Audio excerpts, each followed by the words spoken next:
ദിലീപേട്ടന്റെ അടുത്തേ വരാനിരിക്കുന്ന സിനിമയാണ് ബാ ബാ ബാ. ധനഞ്ജയ് ശങ്കറാണ് പടം ഡയറക്ട് ചെയ്യുന്നത്. ഫാഹിം സഫർ, നൂറിൻ ഷെരീഫ് ഇവരാണ് പടത്തിന്റെ റൈറ്റേഴ്സ്. ഗോകുല മൂവീസ് ആണ് പടം നിർമ്മിക്കുന്നത്. മലയാളത്തിൽ ഇനി അടുത്തതായിട്ട് ഏറ്റവും വലിയ ഹൈ എക്സ്പെക്ടേഷനിൽ വരുന്ന പടമാണ് ബാ ബാ ബാ. ദിലീപേട്ടൻ കുറെ വർഷങ്ങൾക്ക് ശേഷം പക്ക എനർജറ്റിക് മോഡിൽ വരുന്ന ഒരു പടം കൂടിയാണ് ഈ പടം. കൂടാതെ പടത്തിലൊരു ക്യാമിയോ റോളിൽ ലാലേട്ടനും എത്തുന്നുണ്ട്. ഇപ്പൊ ഈ പടത്തിന്റെ ഹൈപ്പ് ഡബിൾ ആക്കിക്കൊണ്ട് ടീസർ വന്നു. ടീസറിനെ കുറിച്ച് നമ്മൾ കഴിഞ്ഞ വീഡിയോയിൽ പറഞ്ഞിരുന്നു, കിടിലസ് ആണ്. 1.5 മിനിറ്റുള്ള ടീസറിൽ അവസാനത്തെ 39 സെക്കൻഡ് മാത്രമാണ് ദിലീപേട്ടൻ വന്നു പോകുന്നത്. അത് മാത്രമല്ല, ഒരു ഏകദേശ ധാരണത്തിനപ്പുറമുള്ള മറ്റൊന്നും ഈ ടീസറിൽ അവർ കൊടുത്തിട്ടില്ല. പടത്തിന്റെ ഒരു കോർ പ്ലോട്ട് എന്ന് പറയുന്ന ആ ഒരു സംഭവം അവര് ബുദ്ധിപൂർവ്വം ഹൈഡ് ചെയ്തിട്ടുണ്ട്. അല്ലെങ്കിൽ നമ്മളെപ്പോലുള്ള ഡീകോഡേഴ്സ് അതിൽ നിന്ന് തപ്പിക്കേറി ചിലപ്പോൾ റിലീസിന് മുമ്പേ കഥ സ്പോയിൽ ചെയ്താണ്. ഇത്രയും വലിയൊരു സിനിമയും ഒരുപാട് സർപ്രൈസ് ഉള്ളത് കൊണ്ടും ഇതാണ് സേഫ്. അപ്പൊ എന്തായാലും നമുക്ക് ഇത് അധികം സ്പോയിൽ ആക്കാതെ ചെറുതായിട്ട് ഒന്ന് ഡീകോഡ് ചെയ്ത് നോക്കാം. അപ്പോ ഡീകോഡ് ചെയ്യാം. ഞാൻ ഈ പറയാൻ പോകുന്ന കാര്യം ഈ ടീസർ കണ്ടപ്പോ എനിക്ക് തോന്നിയ ചില കാര്യങ്ങൾ മാത്രമാണ്. ഇത് ഇങ്ങനെ തന്നെ ആവണമെന്ന് ഒരുറപ്പുമില്ല. അപ്പോ തുടങ്ങാം. ടീസറിൽ നിന്ന് കിട്ടിയ ഐഡിയ വെച്ച് നമുക്ക് ഈ പടത്തെ 5 പോയിന്റുകളായി സ്പ്ലിറ്റ് ചെയ്യാം. Police, politics, Vineeth Sreenivasan, Dileep, Ghilli. അപ്പൊ ഈ 5 പോയിന്റുകൾ വെച്ചാണ് നമ്മൾ ഈ ടീസർ ഡീകോഡ് ചെയ്യാൻ പോകുന്നത്. ടീസർ വെച്ച് നോക്കുവാണെങ്കിൽ ഈ 5 പോയിന്റുകളാവാം പടത്തിന്റെ ഒരു ബേസ്. ഈ ടീസർ ആദ്യം കാണുമ്പോൾ തന്നെ നമുക്ക് മനസ്സിലാവുന്ന ഒരു കാര്യമാണ് ദിലീപേട്ടന്റെ ക്യാരക്ടറും പോലീസും തമ്മിൽ നടക്കുന്ന ഒരു മാഡ് പ്ലേ ആണെന്ന്. ഇതിൽ നമുക്ക് ആദ്യത്തെ പോയിന്റ് ആയിട്ടുള്ള പോലീസ് എടുത്താ ദിലീപിന് ഓപ്പോസിറ്റ് നിൽക്കുന്നത് പോലീസാണ്. പുള്ളി പോലീസിനെ പഞ്ഞി കിട്ടുന്നത്, പണി കൊടുക്കുന്നുണ്ട്, ഇത് നെട്ടോട് ഓടിക്കുന്നുണ്ട്. അത് മാത്രമല്ല, ടീസറിൽ അവസാനം കാണിച്ച ഭാഗങ്ങളിൽ ഒരുപാട് പോലീസ് വണ്ടി, ഒന്നല്ല 2 ജില്ലയിലെ പോലീസ് വണ്ടികൾ കാണാം. അത്രയും വണ്ടികൾ ദിലീപിനെ ചേസ് ചെയ്ത് പിടിക്കാൻ നോക്കുന്നതും പുള്ളി എടുത്തിട്ട് അടിക്കുന്നതായിട്ടും കാണാം. അപ്പൊ ഇത്രയും പോലീസ് ജീപ്പുകൾ ഈ ഒരാളെ പിടിക്കാൻ വന്നെങ്കിൽ ഈ അത്ര നിസ്സാരക്കാരനല്ല, എന്തോ ഭീകര കുറ്റം ചെയ്ത പുള്ളിയാ. അതിന് ശരിവെക്കുന്ന ഒരു ഷോട്ട് ഈ ടീസറിലുണ്ട്. ഇവിടെ ബസ് സ്റ്റാൻഡ് എന്തോ ആണ്. അവിടെ കുറെ പഴയ മോഡൽ നോട്ടീസുകൾ ഇങ്ങനെ പറന്നു വരുന്നതും ആൾക്കാർ അത് ഭയങ്കര എക്സൈറ്റ്മെന്റോട് കൂടി എടുത്ത് വായിക്കുന്നതും കാണാം. അത് കഴിഞ്ഞൊരു സീനില് ഒരു കണ്ടെയ്നർ നിറയെ പോലീസുകാരെ ഇടിച്ച് നശിപ്പിച്ചിട്ടേക്കുന്നതും കാണാം. അത് അത്രയും ഡെഡ് ബോഡികളാവാനും സാധ്യതയുണ്ട്. കാര്യം ഒരാൾക്ക് മുകളിൽ ഒരാളെ ഒരുപാട് പേരെ അടുക്കടുക്കായിട്ട് ഇട്ടേക്കുന്നത്. ഓക്സിജൻ കിട്ടത്തില്ല, ചത്തുപോയി കാണും. അത് ആ ഒരു കണ്ടെയ്നർ നിറയെ പോലീസുകാരുടെ ഡെഡ് ബോഡി തന്നെയാണ്. ഇത് ഏത് പോർഷനിലാണ് നടക്കുന്നതെന്ന് ചോദിച്ചാൽ ആ കണ്ടെയ്നറിന്റെ വെളിയിലേക്ക് നോക്കിയാൽ മനസ്സിലാവും. ഈ സീനിന്റെ കണ്ടിന്യൂറ്റി ആണ് ഈ കണ്ടെയ്നർ സീൻ. ചിലപ്പോ ആ നോട്ടീസിലുള്ളത് ഈ കണ്ടെയ്നറിന്റെ വിവരമായിരിക്കും. പിന്നെ മറ്റൊരു ഷോട്ടിൽ ഇതേ ബസ് സ്റ്റാൻഡിൽ രാത്രി കുറെ ആൾക്കാർ കുറെ വെള്ള പേപ്പറും പിടിച്ച് പ്രതിഷേധിക്കുന്നതും കാണാം. അപ്പോ തന്നെ ഊഹിക്കാമല്ലോ, വലിയ എന്തോ ഉടായ്പ ക്രൈം ചെയ്തുകൊണ്ടിരിക്കുന്നതിനുമാണ് പോലീസ് ഇയാളെ പിടിക്കാൻ നോക്കുന്നത്. ഇത് കൂടാതെ വേറെ ചില ക്രൈം സീനുകളും ടീസറിൽ കാണിക്കുന്നുണ്ട്. അപ്പോ ഈ ഒരു സംഭവത്തിന് മുമ്പേ കുറെ സംഭവങ്ങൾ കഴിഞ്ഞു. ഇനി അടുത്ത പോയിന്റ് പൊളിറ്റിക്സ്. തുടക്കം മുതൽ ടീസറിന്റെ പല ഭാഗങ്ങളും രാഷ്ട്രീയം കാണിക്കുന്നുണ്ട്. പ്രധാനമായും ഒരു രാഷ്ട്രീയ പാർട്ടി CVP. ഈ ഷോട്ടില് ഈ CVP എന്ന് പറയുന്ന പാർട്ടിയുടെ ഒരു സമ്മേളനം എന്തോ നടക്കുന്നതായിട്ട് കാണാം. എന്തോ ഇലക്ഷൻ പ്രചാരണം വല്ലതൊക്കെ ആയിരിക്കും. സ്ഥാനാർത്ഥി ആക്ടർ ബൈജു സന്തോഷാണ്. Character name K Joseph. ഈ സ്പോട്ടിലേക്ക് റൺവേ മോഡില് ഒരു ദിലീപ് എൻട്രി പ്രതീക്ഷിക്കാം.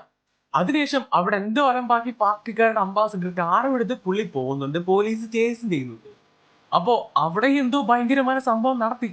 ഇത് മാത്രമല്ല, മറ്റേ പ്രക്ഷോഭത്തിലും ഈ പാർട്ടി അംഗങ്ങൾ ഉള്ളതായി കാണാം.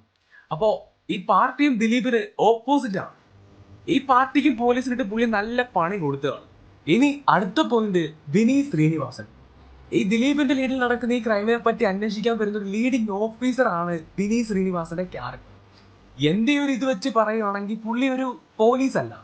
അങ്ങനെ പറയാൻ കാരണം യൂണിഫോം ഇല്ലാത്തതുകൊണ്ടല്ല. ഈ ഒരു സീനിൽ പോലീസ് വിനീത് ശ്രീനിവാസനെ ടീമിനെ വെൽക്കം ചെയ്യുന്നതേ കാണാം.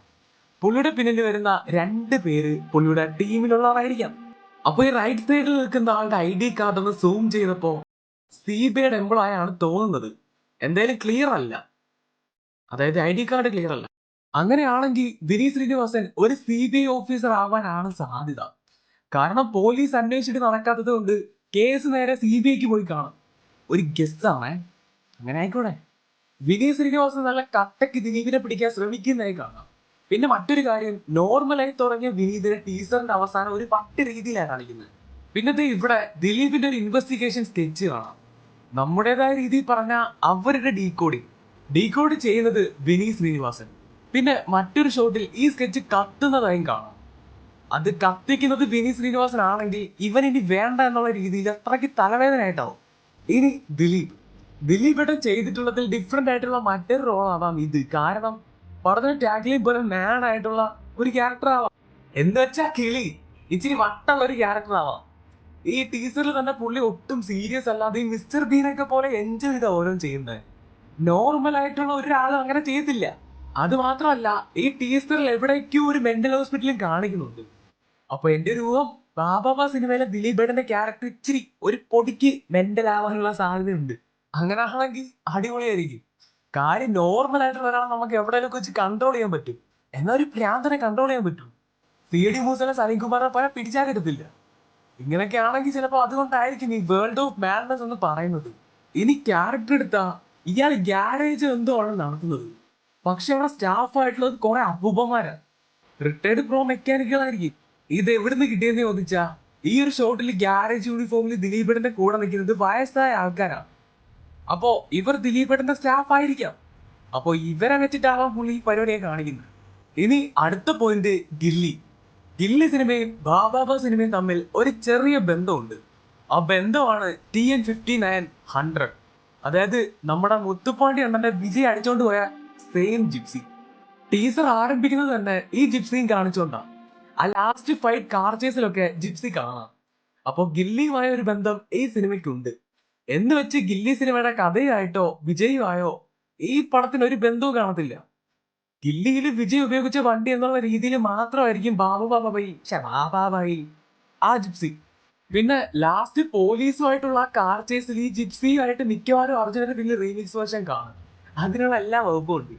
കാര്യം ഡ്രൈവിംഗിൽ ആ പാട്ട് തരുന്ന ഒരു അഡ്രിനാലിൻ റഷ് ഉണ്ടല്ലോ, അത് ഈ ചേസിയിൽ കയറ്റി ഒന്ന് ചാർജ് ആക്കി വിടാനുള്ള പരിപാടി കാണാതിരിക്കത്തില്ല. എന്റെ ഊഹം ശരിയാണെങ്കിൽ മിക്കവാറും അർജുനറി വില്ല് കാണും. ആ ജിപ്സിക്ക് തന്നെ അർജുനറി വില്ലിന്റെ ഒരു ഓറയുണ്ട്. മിക്കവാറും കാണും. പിന്നെ ദിലീപേട്ടൻ ഈ അഴിഞ്ഞാടുന്നതിന്റെ ഇടയ്ക്കാണ് ലാലേട്ടനെ കൂടി ഇറക്കി വിടുന്നെങ്കിൽ തിയേറ്റർ കത്ത്. അപ്പൊ ഇത്രയാണ് നമ്മുടെ വീഡിയോ. പിന്നെ ചാനൽ സബ്സ്ക്രൈബ് ചെയ്യാത്തവരുണ്ടെങ്കിൽ സബ്സ്ക്രൈബ് ചെയ്യുക. വീഡിയോ ഇഷ്ടപ്പെട്ടാൽ ലൈക്ക് ചെയ്യുക, ഷെയർ ചെയ്യുക, എന്തെങ്കിലുമൊക്കെ ചെയ്യും.